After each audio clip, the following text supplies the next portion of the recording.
Star Tamil செய்திகள். முதலில் தலைப்புச் செய்திகள்.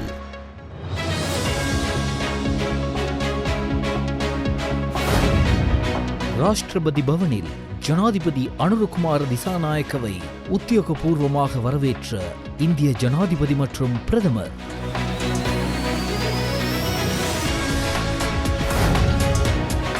ஜனாதிபதி அனுரகுமார திசாநாயக்க மற்றும் இந்திய பிரதமர் நரேந்திர மோடிக்கிடையிலான சந்திப்பு.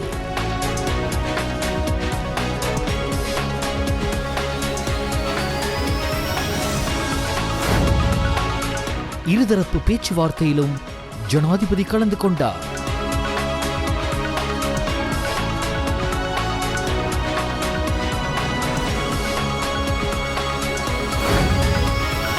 ஜனாதிபதி மற்றும் இந்திய நிதி அமைச்சர் நிர்மலா சீதாராமன் ஆகியோருக்கிடையில் சந்திப்பு.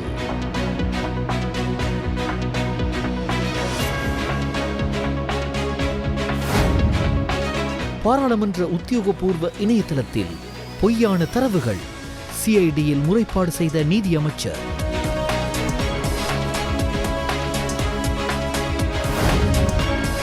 இலங்கைக்கான இந்திய உயர்ஸ்தானிகர் சந்தோஷ் ஜா இலங்கை பிரதமர் கலாநிதி அருணி அமரசூரியவை சந்தித்தார்.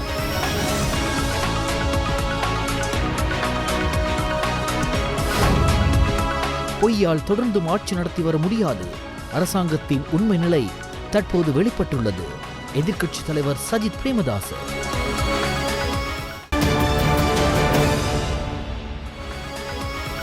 உள்நாட்டுச் செய்திகள்.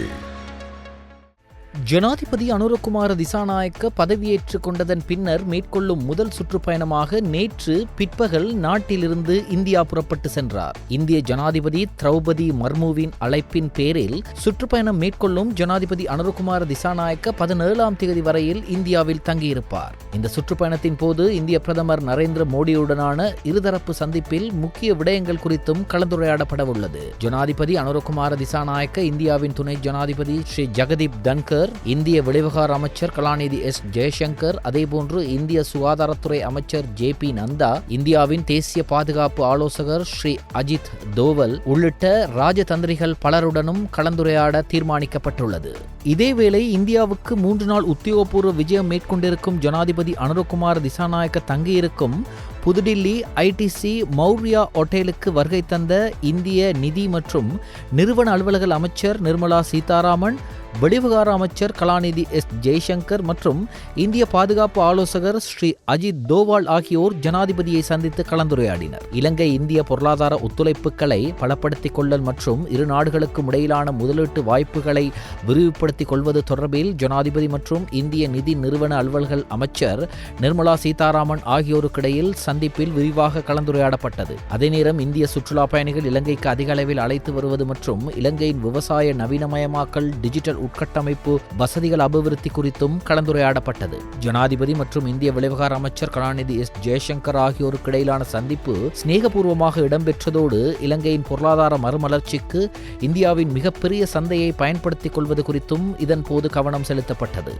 மேலும் இந்நாட்டின் சுற்றுலா, முதலீடு மற்றும் வலுசக்தி துறையில் ஒத்துழைப்பு வழங்குவதற்கும் கலாநிதி ஜெய்சங்கர் இதன்போது இணக்கம் தெரிவித்தார். இந்தியாவிற்கு உத்தியோகபூர்வ விஜயம் மேற்கொண்டுள்ள ஜனாதிபதி அனுரகுமார திசாநாயக்கவை வரவேற்கும் உத்தியோகபூர்வ வைபவம் ராஷ்டிரபதி பவனில் நடைபெற்றது. இந்திய ஜனாதிபதி மற்றும் பிரதமரினால் ஜனாதிபதிக்கு மகத்தான வரவேற்பு அளிக்கப்பட்டது. இந்தியாவுக்கு 3 நாள் உத்தியோகபூர்வ விஜயம் மேற்கொண்டுள்ள ஜனாதிபதி அனுரகுமார திசாநாயக்கவை வரவேற்கும் உத்தியோகபூர்வ நிகழ்வு இன்று காலை இந்திய ஜனாதிபதியின் உத்தியோகபூர்வ இல்லமான ராஷ்டிரபதி பவனில் நடைபெற்றது. குதிரைப்படை அணிவகுப்புடன் ராஷ்டிரபதி பவனுக்கு அழைத்து வரப்பட்ட ஜனாதிபதி அனுரகுமார திசாநாயக்கவுக்கு இந்திய ஜனாதிபதி திரௌபதி மர்மு மற்றும் பிரதமர் நரேந்திர மோடி ஆகியோரினால் மகத்தான வரவேற்பு அளிக்கப்பட்டது. இதன்போது பூரண அரச மரியாதையுடன் 21 மரியாதை வேட்டுக்கள் தீர்க்கப்பட்டு ஜனாதிபதி அனுரகுமார திசாநாயக்க வரவேற்கப்பட்டார். அதனைத் தொடர்ந்து இந்திய ராணுவத்தின் அணிவகுப்பு மரியாதை வழங்கி அவருக்கு வரவேற்பு அளிக்கப்பட்டது. அதன்பின் இருதரப்பு பிரதிநிதிகளும் இருதரப்பு தலைவர்களும் அறிமுகம் செய்யப்பட்டனர். ஜனாதிபதி அனுரகுமார திசாநாயக்கவின் உத்தியோகபூர்வ வரவேற்பு நிகழ்வில் ராஜதந்திரிகள் பலரும் கலந்து கொண்டனர். உத்தியோகபூர்வ வரவேற்பு நிகழ்வை தொடர்ந்து ராஜ்கோட்டில் உள்ள மகாத்மா காந்தி நினைவு சின்னத்திற்கு ஜனாதிபதி அஞ்சலி செலுத்தினார். பின்னர் தனது முதலாவது உத்தியோகபூர்வ வெளிநாட்டு விஜயத்தை நினைவு கூறும் வகையில் ராஜ்கோட்டில் உள்ள காந்தி தர்ஷன் வளாகத்தில் அசோக மரக்கண்டு ஒன்றை நாட்டிய ஜனாதிபதி அனுரகுமார திசாநாயக்க விருந்தினர் புத்தகத்திலும் கையொப்பமிட்டார். பிரதமர் நரேந்திர மோடிக்கும் ஜனாதிபதிக்கும் இடையிலான சந்திப்பு இன்றைய தினம் நடைபெற்றது. இந்திய ஜனாதிபதி திரௌபதி மர்முவிற்கும் ஜனாதிபதி அனுரகுமார திசாநாயக்கவிற்கும் இடையிலான சந்திப்பு இன்று இரவு நடைபெற உள்ளது. அதேவேளை இந்திய உப ஜனாதிபதி ஜெகதீப் தன்கூர் மற்றும் நிதி மற்றும் நிறுவன விவகார அமைச்சர் நிர்மலா சீதாராமன், சுகாதார அமைச்சர் ஜே.பி. நட்டா ஆகியோரையும் ஜனாதிபதி இன்று சந்தித்து கலந்துரையாடல் நடத்த உள்ளார். மேலும் எமது நாட்டில் முதலீடுகளை மேற்கொள்வது குறித்தும் இந்தியாவில் உள்ள பாரிய அளவிலான வர்த்தக பிரதிநிதிகளுடன் கலந்துரையாடல்களை நடத்தவும் எதிர்பார்க்கப்படுகிறது. இந்தியாவிற்கு உத்தியோகபூர்வ விஜயம் செய்துள்ள ஜனாதிபதி அனுரகுமார திசாநாயக்கவிற்கும் இந்திய பிரதமர் நரேந்திர மோடிக்கும் இடையிலான இருதரப்பு கலந்துரையாடல் புதுடில்லியில் உள்ள ஐதராபாத் இல்லத்தில் நடைபெற்றது. இதன்போது இருநாட்டு வெளிவிவகார அமைச்சர்களான விஜித் ஹேரத் மற்றும் கலாநிதி எஸ். ஜெய்சங்கர் உள்ளிட்ட சிலர் கலந்து கொண்டனர். பாராளுமன்ற உத்தியோகபூர்வ இணையதளத்தில் பொய்யான தகவல்கள் பதிவேற்றப்பட்டமை தொடர்பில் நீதி மற்றும் தேசிய ஒருமைப்பாட்டு அமைச்சர் சட்டத்தரணி ஹர்ஷ நாணயக்கார குற்ற புலனாய்வு திணைக்களத்தில் இன்று முறைப்பாடு செய்துள்ளார். தமக்கு அவதூறு ஏற்படுத்தும் நோக்கில் அல்லது தனது அரசியல் மீதான நம்பிக்கையை உடைக்கும் நோக்கில் எவரேனும் பொய்யான தகவல்களை உள்ளீடு செய்துள்ளாரா என்ற சந்தேகம் எழுந்துள்ளதாக ஊடகங்களிடம் அவர் தெரிவித்தார். அண்மையில் பாராளுமன்றத்தின் உத்தியோகபூர்வ இணையதளத்தில் கலாநிதி ஹர்ஷ நாணயக்கார என பதிவிட்டப்பட்டிருந்தமை தொடர்பில் அமைச்சரினால் செய்யப்பட்ட முறைப்பாட்டின் அடிப்படையில் அது திருத்தப்பட்டமை பெரும் சர்ச்சையை ஏற்படுத்தியுள்ளது. பெயர்களை பதிவேற்றியதில் தவறு இருப்பதாக பாராளுமன்ற தலைமைச் செயலகம் கடிதம் அனுப்பியுள்ளதாகவும் நீதி அமைச்சர் இதன்போது கூறினார். எனினும் இதுகுறித்து தற்போது குற்றப்புலனாய்வு திணைக்களத்தின் முறைப்பாடு செய்துள்ளதாக நீதி அமைச்சர் மேலும் தெரிவித்தார்.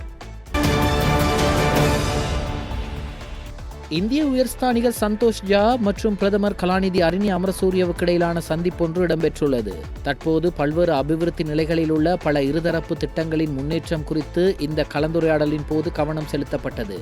இந்த தூதுக்குழுவில் உயர்ஸ்தானிகர் சந்தோஷ் ஜா அவர்களுடன் இந்திய உயர்ஸ்தானிகர் ஆலயத்தின் சிரேஷ்ட அதிகாரிகளும் இடம்பெற்றிருந்தனர்.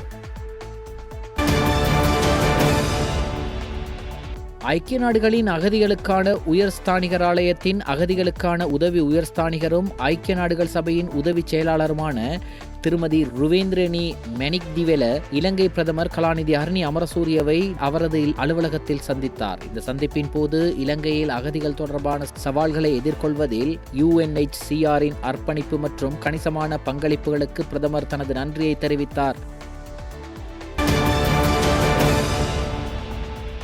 பில் மற்றும் மெலிண்டோ கேட்ஸ் மற்றும் இலங்கை முன்னெடுக்கும் சேவைகளை விரிவுபடுத்துவது குறித்து அவதானம் செலுத்தப்பட்டுள்ளது. அதன்படி போஷாக்கு திட்டம், பாடசாலை மாணவர்களுக்கு பகல் உணவு வழங்கும் வேலை திட்டம், விவசாய நவீனமயமாக்கல் வேலை திட்டம், டிஜிட்டல் மயமாக்கல் மற்றும் கால்நடை அபிவிருத்தி வேலை திட்டம் என்பனவற்றை இலங்கைக்குள் முன்னெடுக்க நிதி மற்றும் தொழில்நுட்ப உதவிகளை வழங்கவும் பில் மற்றும் மெலிண்டோ கேட்ஸ் மன்றம் இணக்கம் தெரிவித்துள்ளது. தொழில் அமைச்சர் மற்றும் பொருளாதார அபிவிருத்தி பிரதி அமைச்சர் பேராசிரியர் அனில் ஜெயந்த பெர்னாண்டோவின் தலைமையில் பில் மற்றும் மெலிண்டோ கேட்ஸ் மன்றத்தின் அதிகாரிகளுடன் ஜனாதிபதி செயலகத்தில் நடைபெற்ற கலந்துரையாடலின் போதே இந்த இணக்கம் காணப்பட்டது.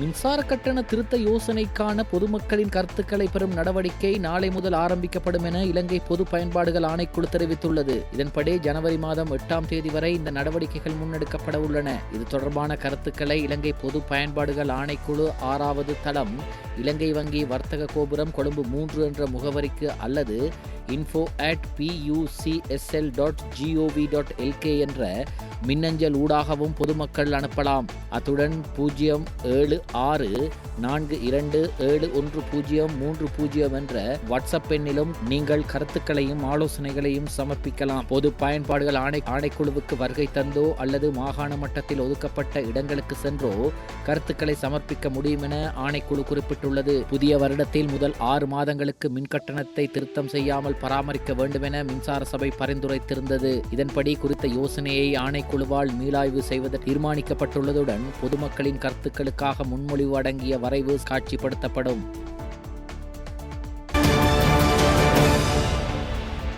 யாழ்ப்பாண மாவட்டத்தில் தற்போது பரவி வரும் எலிக்காய்ச்சல் காரணமாக இதுவரை 63 பேர் பாதிக்கப்பட்டுள்ளார்கள். இது தொடர்பாக பிராந்திய சுகாதார சேவைகள் பணிப்பாளர் வைத்திய கலாநிதி கேதீஸ்வரன் அவர்கள் கருத்து தெரிவித்தார்.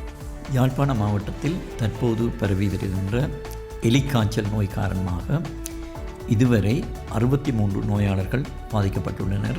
பருத்தித்துறை சுகாதார வைத்திய அதிகாரி பிரிவிலே 26 பேரும், கரவட்டி சுகாதார வைத்திய அதிகாரி பிரிவிலே 25 பேரும், மருதங்கணி சுகாதார வைத்திய அதிகாரி பிரிவிலே 7 பேரும், சாவகச்சேரி பிரதேச வைத்திய சுகாதார வைத்திய அதிகாரி பிரிவிலே 5 பேரும் இதுவரை பாதிக்கப்பட்டுள்ளனர்.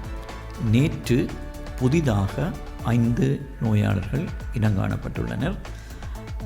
இறப்புகள் இதுவரை யாழ்ப்பாணம் மாவட்டத்திலே 6 இறப்புகளும், முல்லைத்தீவு மாவட்டத்திலிருந்து 1 இறப்புமாக மொத்தமாக 7 இறப்புகள் பதிவு செய்யப்பட்டுள்ளன.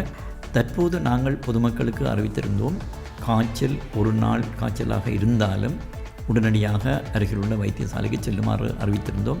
அந்த அடிப்படையிலே பெரும்பாலான மக்கள் தற்போது காய்ச்சல் உள்ளவர்கள் உடனடியாக அந்த பிரதேசங்களிலே வைத்தியசாலைகளுக்கு செல்வதை நாங்கள் அவதானிக்கக்கூடியதாக இருக்கிறது. தடுப்பு மருந்து வழங்கும் திட்டத்தை கடந்த 2 நாட்களாக ஆரம்பித்திருந்தோம்.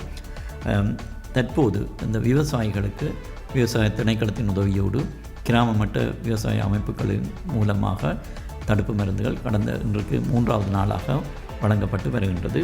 அதே போன்று இந்த கடல் நீர் ஏரியிலே மீன்பிடி தொழிலில் ஈடுபடுபவர்களுக்கும் தடுப்பு மருந்து வழங்கப்படுகின்றது.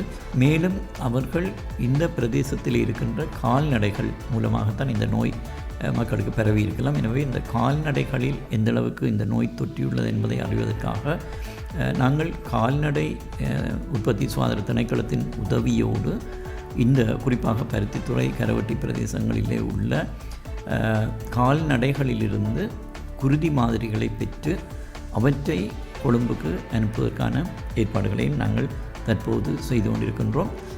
அவற்றின் மூலம் நாங்கள் இந்த கால்நடைகளில் எந்தளவுக்கு இந்த நோய் தொற்றியுள்ளது அல்லது என்பதையும் நாங்கள் உறுதிப்படுத்திக் கொள்ளக்கூடியதாக இருக்கும்.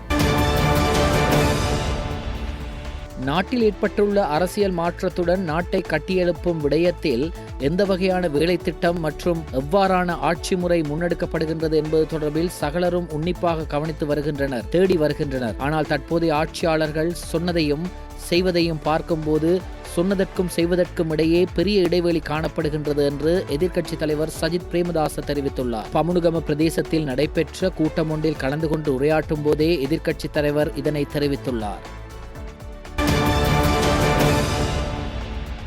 காங்கேசன்துறைக்கும் நாகப்பட்டினத்துக்கும் இடையிலான படகு சேவை எதிர்வரும் ஜனவரி மாதம் முதல் மீண்டும் வாரத்திற்கு 6 நாட்கள் மேம்பட்ட வசதிகளுடன் ஆரம்பமாக உள்ளதாக சுபம் குடும்பத்தின் தலைவரும் காங்கேசன்துறை நாகப்பட்டினம் படகு சேவை முதலீட்டாளருமான பொன்னுசாமி சுந்தர்ராஜ் தெரிவித்தார். யாழ் ஊடக மையத்தில் இடம்பெற்ற ஊடகவியலாளர் சந்திப்பின் போதே அவர் இவ்வாறு தெரிவித்தார். கப்பல் போக்குவரத்து சேவையும் பார்த்திங்கன்னா முழுமையான ஒரு முதலீடை பண்ணி பார்த்திங்கன்னா இந்த சேவை ஆகஸ்ட் 16ஆம் தேதி துவங்குறதுக்கான ஒரு விஷயத்தில் நாங்கள் ஈடுபட்டிருந்தோம். இப்போ வரக்கூடிய காலங்களில் பார்த்திங்கன்னா சுபம் தன்னுடைய ஃபெரி சர்வீஸை பார்த்திங்கன்னா கப்பல் போக்குவரத்து சேவை நேரடியாகவே இயக்கப் போகிறது. sailshubam.com அப்படிங்கிற வெப்சைட்டை பார்த்திங்கன்னா நாங்கள் வெளியிட்டிருக்கிறோம். அந்த வெப்சைட்டில் என்ன அப்படின்னு கேட்டிங்கன்னா சில பேக்கேஜஸ் நாங்கள் அவங்களுக்கு வித் அக்காமடேஷனோட வித் லோக்கல் உங்களுக்கான அந்த போக்குவரத்து வசதிகளோட சில வசதிகளை பண்ணி சின்ன சின்ன பேக்கேஜஸ் ஒரு 2 நாள் 2 இரவு 3 பகல் வசதிகளோடு பார்த்தீங்கன்னா இந்தியன் மணியில் பார்த்தீங்கன்னா 15,000 ரூபாய்க்கும், உங்களுடைய ஸ்ரீலங்கன் மணியில் ஒரு எல்கேஆரில் ஒரு 50,000 ரூபாய்க்கும் பார்த்திங்கன்னா இந்த பேக்கேஜ் நாங்கள் இன்ட்ரடியூஸ் பண்ணுறோம். இதுவரையிலும் 4 நாள் ஓடிட்டு இருந்தது. இனி 6 நாளாக பார்த்திங்கன்னா வரக்கூடிய சேவை ஆரம்பிக்கும் பொழுது இதனுடைய தொடர்ந்து நடைபெறும். தனியார் துறையினரால் இறக்குமதி செய்யப்படும் அரிசியின் அளவு 4800 மெட்ரிக் டன்களாக அதிகரித்துள்ளதாக இலங்கை சுங்கத் திணைக்களம் தெரிவித்துள்ளது. கடந்த 9ஆம் திகதி முதல் 14ஆம் திகதி வரையான காலப்பகுதியில் இந்த அரிசி தொகை இறக்குமதி செய்யப்பட்டதாக சுங்க ஊடக பேச்சாளர் மேலதிக சுங்க பணிப்பாளர் நாயகம் சிவலி அர்கொட தெரிவித்தார். அதில் 3000 மெட்ரிக் டன் நாட்டரிசியும் 1800 மெட்ரிக் டன் வெள்ளை அரிசியும் உள்ளடங்குவதாக அவர் குறிப்பிட்டுள்ளார். இதேவேளை அரச வர்த்தக இதர சட்ட கூட்டுத்தாபனத்தினால் முன்பதிவு செய்யப்பட்ட 52,000 மெட்ரிக் டன் அரிசியின் முதலாவது 5200 மெட்ரிக் டன் அரிசி எதிர்வரும் 19ஆம் திகதி இலங்கைக்கு கிடைக்கப்பெறவுள்ளது. நாடளாவிய ரீதியில் உள்ள சதோச மற்றும் கூட்டுறவு அங்காடி வலையமைப்பின் ஊடாக இந்த அரிசி விற்பனை செய்யப்படவுள்ளது.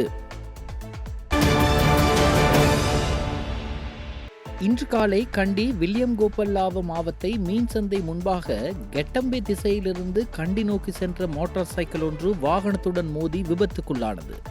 இந்த விபத்தில் மோட்டார் சைக்கிளில் பயணித்த தந்தையும் மகளும் வாகனத்துடன் மோதி கீழே விழுந்த நிலையில் மற்றொரு வாகனத்தின் மகளின் தலை சிக்கியதாக தெரிவிக்கப்படுகிறது. விபத்தில் சிக்கிய 17 வயதுடைய மாணவி ஸ்தலத்திலேயே உயிரிழந்ததுடன் அவர் கண்டி கெலியோய பிரதேசத்தை சேர்ந்தவர் என தெரிய வந்துள்ளது. விபத்தில் தந்தைக்கு காயம் எதுவும் ஏற்படவில்லை என தெரிவிக்கப்படுகிறது. சம்பவம் தொடர்பான மேலதிக விசாரணைகளை போலீசார் முன்னெடுத்துள்ளனர். மாத்தள ரிவர்ஸ்டன் லக்கள வீதியில் பயணித்த வேன் ஒன்று நேற்று பிற்பகல் 50 அடி பள்ளத்தில் விழுந்து விபத்து ஏற்பட்டது. இந்த வேனில் 8 பேர் இருந்ததாகவும் அதில் ஒருவர் உயிரிழந்துள்ளதாகவும் போலீசார் தெரிவித்துள்ளனர். காயமடைந்த அனைவரும் லக்கள வைத்தியசாலையில் அனுமதிக்கப்பட்டுள்ளனர். காலியிலிருந்து சுற்றுலாவிற்கு சென்ற குழுவினரே இந்த விபத்தில் சிக்கியுள்ளனர். 2025ஆம் ஆண்டிற்கான வரலாற்று சிறப்புமிக்க சிவனொளி பாதமலையின் பருவகாலம் 14ஆம் திகதி ஆரம்பமானது. இதனிடையில் சிவனொளி பாதமலைக்கு வரும் பக்தர்கள் பெருமளவிலான பிளாஸ்டிக் பொருட்களை விட்டு செல்வதாகவும் இனிவரும் காலங்களில் பக்தர்கள் இவற்றை கொண்டு வருவதை தவிர்க்க வேண்டும் எனவும் சூழல் தொடர்பான அமைப்பினர் தெரிவித்துள்ளனர். கொழும்பு துறைமுக நகர பொருளாதார ஆணைக்குழுவுக்கு புதிய உறுப்பினர்கள் தெரிவு செய்யப்பட்டிருக்கின்றார்கள். ஜனாதிபதி அனுரகுமார திசாநாயக்க கொழும்பு துறைமுக நகர ஆணைக்குழு உறுப்பினர்களை நியமித்துள்ளார். அதன்படி கொழும்பு துறைமுக நகர பொருளாதார ஆணைக்குழுவின் தலைவராக ஜனாதிபதி சட்டத்தரணி ஹர்ஷ அமரசேகர நியமிக்கப்பட்டுள்ளார்.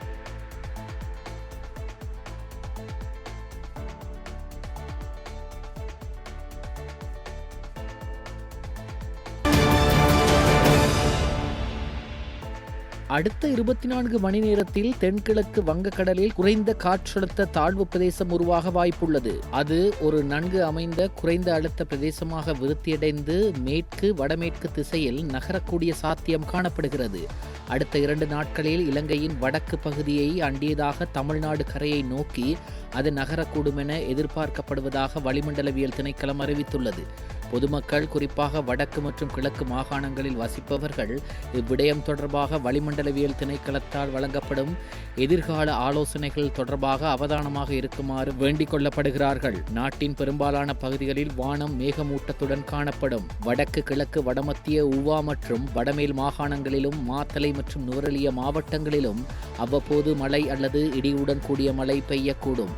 ஏனைய பகுதிகளில் மாலை அல்லது இரவு வேளைகளில் பரவலாக மழை அல்லது இடியுடன் கூடிய மழை பெய்யக்கூடும். வடக்கு கிழக்கு வடமத்திய மற்றும் ஊவா மாகாணங்களிலும் மாத்தளை மாவட்டத்தில் சில இடங்களிலும் மில்லிமீட்டர் 100 வரை பலத்த மழை பெய்யக்கூடும். இடைவேளைக்கு பின்னர் செய்திகள் தொடரும். செய்திகள் தொடர்கின்றன. வெளிநாட்டு செய்திகள். உலகின் மிகச்சிறந்த இசைக்கலைஞர்களில் ஒருவரும் 5 முறை கிராமி விருது வென்ற தப்லா மேஸ்ட்ரோவான ஜாகிர் ஹுசைன் தனது 73வது வயதில் உடல்நலக்குறைவால் சான் பிரான்சிஸ்கோவில் உள்ள மருத்துவமனையில் அனுமதிக்கப்பட்டிருந்த நிலையில் உயிரிழந்துள்ளார். இது குறித்து அவரது குடும்பத்தினர், மனைவி மற்றும் மகள்மார் இந்த தகவலை உறுதிப்படுத்தியுள்ளார்கள். ஜாகிர் ஹுசைன் உலகெங்கிலும் உள்ள எண்ணற்ற இசை ஆர்வலர்களால் போற்றப்படும் ஒரு அசாதாரணமான பாரம்பரியத்தை அவர் விட்டுச் செல்கிறார்.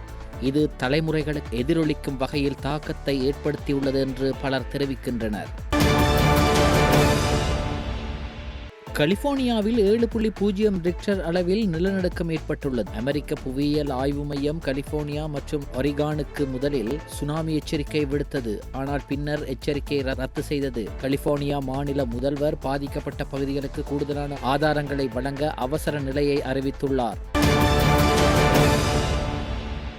கிழக்கு ஆப்பிரிக்கா நாடான மொசாம்பிக்கை நோக்கி வீசிய புயல் இந்திய பெருங்கடலின் பிரெஞ்சு ஆதிக்கத்தின் கீழுள்ள மயோட்டே தீவில் குறைந்தது 11 பேர் கொல்லப்பட்டதாக பிரெஞ்சு அதிகாரிகள் ஞாயிற்றுக்கிழமை தெரிவித்தனர். பிரான்சில் கடல் கடந்த வெளிநாட்டு பிரதேசமான மயோட்டேயில் வீசிய புயலை அடுத்து தூய்மைப்படுத்தல் நடந்து வருகிறது. இஸ்ரேல் நடத்திய வான்வெளி தாக்குதலில் 20க்கும் மேற்பட்ட பாலஸ்தீனியர்கள் உயிரிழந்த சம்பவம் அதிர்ச்சியை ஏற்படுத்தியுள்ளது. காசாவின் கான் யூனிஸ் பகுதியில் அகதிகளாக தங்கியிருந்தவர்களின் முகாம் மீது இஸ்ரேல் ராணுவம் விமானம் மூலம் குண்டுகளை வீசி தாக்குதல் நடத்தியதாக கூறப்படுகிறது. இதனால் அப்பகுதி தீப்பிடித்து பயங்கரமாக எரிந்தது. இடிபாடுகளில் சிக்கி 20க்கும் மேற்பட்டோர் உயிரிழந்தனர். பலர் படுகாயமடைந்தனர். அவர்கள் உடனடியாக மருத்துவமனைக்கு கொண்டு செல்லப்பட்டனர். இடைவேளைக்கு பின்னர் செய்திகள் தொடரும். செய்திகள் தொடர்கின்றன. நாணய மாற்று வீதம்